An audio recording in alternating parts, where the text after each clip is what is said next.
Good to see you all again. Last time we talked about how I got to Rock Hill, South Carolina, and what the city itself was like. This time I'm going to tell you what I did while I was there and how things went when I left. So when I arrived at Flavia's place, at Flavia's apartment, it was late at night because I had driven across the entire state of Georgia, more or less, and she was just really patient, welcoming me to the Airbnb. It was the middle of the night, so thankfully she was very patient about that. And she had these two dogs, and they were absolutely wonderful. One of them was named Theo, and he had like the personality of a grumpy old man, but you kind of love those older relatives like that. And Theo was just a really good dog, and so was the other one.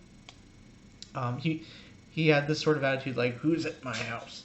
And so he went ahead and sniffed and made sure I was okay. And then I got the lean of trust. But that's what first going to the apartment was like in the middle of the night. Again, very patient, showed me around before calling it an evening. And then the next day was just business as usual. I woke up, got started on work, and that was life. And the room was sizable, the bed was comfortable, big closet. It was a nice place. I think I may have mentioned it earlier. My hostess's name was Flavia. She was a doctor of veterinary sciences, and I think she worked multiple jobs because she was always on the go.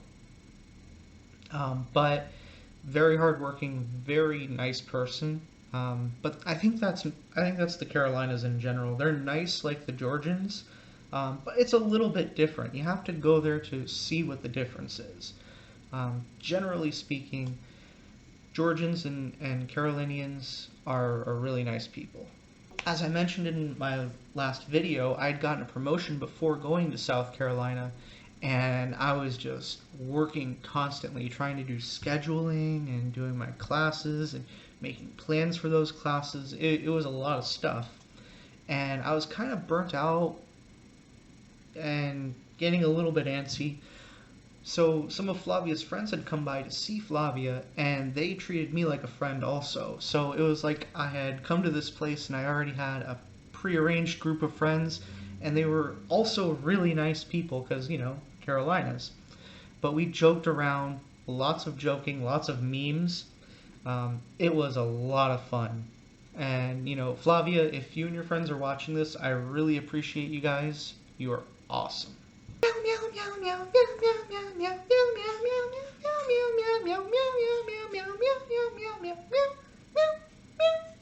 Another thing that happened while I was in South Carolina, something I'm very fond of to this day.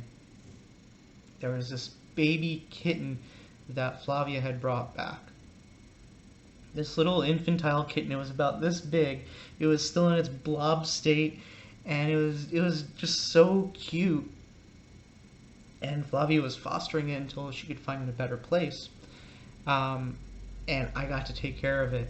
I got to take care of the baby kitten. I helped mix the formula. I fed the kitten while she was at work. It was just a really unique experience. If you've never taken care of a baby animal, like a little tiny baby animal, you really should. It brings out the heart in you. It really does.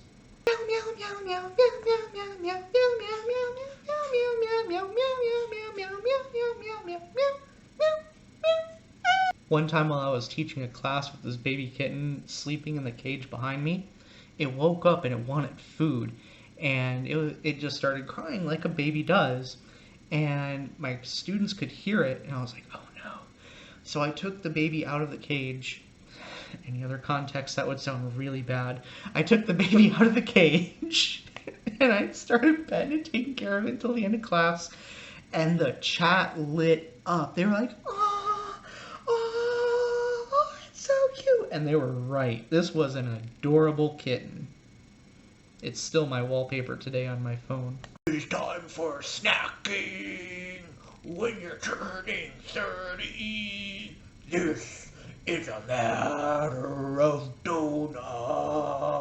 So Flavia also did something really nice for me on my birthday, because my birthday was spent in South Carolina in this new place that I'd never been before.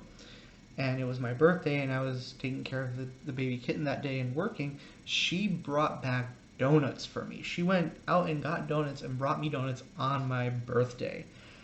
I can't stress enough how much of an MVP Flavia is. She was just the best hostess ever. So eventually I did have to leave South Carolina because I usually only stay in a place for a month, with only like one or two exceptions.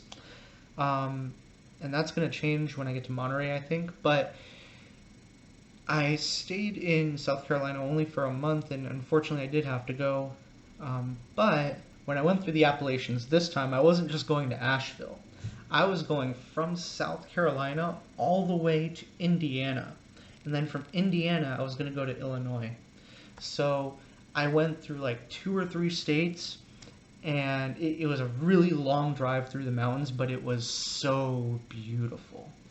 I left fairly early in the morning so I could stop for breakfast in the mountains. They had a restaurant, a breakfast restaurant. I still remember the egg sandwich there. It was really good. Don't remember the name of the restaurant though. But when I got out of my car, my fear of heights kicked in. And I couldn't like see the edge of the mountain, but I could feel the elevation. I could feel the elevation, and I was just like, oh no! And then I crept back into my car. Another really funny thing that happened while I was in the mountains, I was driving up on this tunnel, and there was a sign that said, remove sunglasses. Like, who wears sunglasses into a tunnel? Maybe it was just something they weren't thinking about, but you know there was an accident that happened because some not very smart person decided to wear sunglasses into a tunnel like they were too cool to take them off.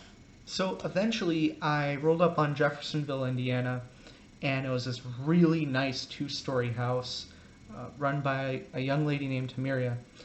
And she was a yoga instructor and a botanist in that area, and she had like the coolest setup ever. She had a gift shop in the house where there were like signs where you could read about the different things that she does and the different things she had for sale. It was really cool. It was sort of like when you're playing a video game and you want to read about the backstory and all that. It was that kind of cool. Every so often you do find Airbnbs like that where they have those quirks, those things that make it really unique and fun. And Tamara had that. She, like I mentioned, the gift shop, but she also had a garden in back, and greenery like all over the place. It was really beautiful. And she was also, as I mentioned, a yoga instructor. She invited me to a free class, and I tried to go, but there was no parking.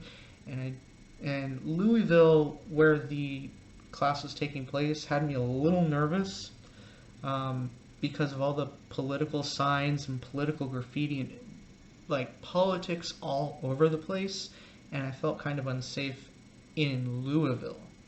But Jeffersonville was cool. Like the area where I was actually staying, that was calm and safe, and I liked that. If I could have gone to the yoga class, I totally would have. If there was any parking, it was something I wanted to give another try to. I've tried yoga before, but I'm not super flexible. So it was something I wanted to do, and I would totally go back and try again. So after leaving Jeffersonville, I was on the road to O'Fallon, Illinois, where I would be staying with Heidi. And I'm going to do a video on that next. The drive there wasn't super remarkable. It was beautiful, but there weren't really features like the Appalachian Mountains. And I didn't arrive super late this time. Thank goodness. But Heidi was very patient in explaining the parking procedures with parking at her place. It was street parking, and it was my first time doing it, but she was really cool about it. Definitely be sure to stay tuned next time for that video. It's going to be really interesting. Heidi was a very gracious host. She had a lot of really great stories. She cooked for me, I think, on several occasions. So that was really nice of her, and I'm really looking forward to telling you that story. So, two of my friends are getting their first family home, Drew and Chayla. They moved out to Oklahoma, they got married, and now they're going to settle down and get a home for themselves. If you want to help them with that, the link to their GoFundMe is going to be in the description of this video. I've been friends with Drew for many years. When I first moved out to Hollywood, Florida, that's when we started hanging out. I have a pretty funny story about how I met Drew, and I'm going to do a whole video on that, or a whole video on Hollywood, Florida maybe, for those of you thinking about going there someday, or just going towards the Miami area. But if you want to help Drew and Chayla get their first family home, the link for the GoFundMe will be in the description. Hey everybody, I hope you enjoyed that story about what I did while I was in South Carolina. If you like that story and you want to see more, go ahead and click subscribe and click the bell to make sure that you're notified every time I send out a new story about my travels.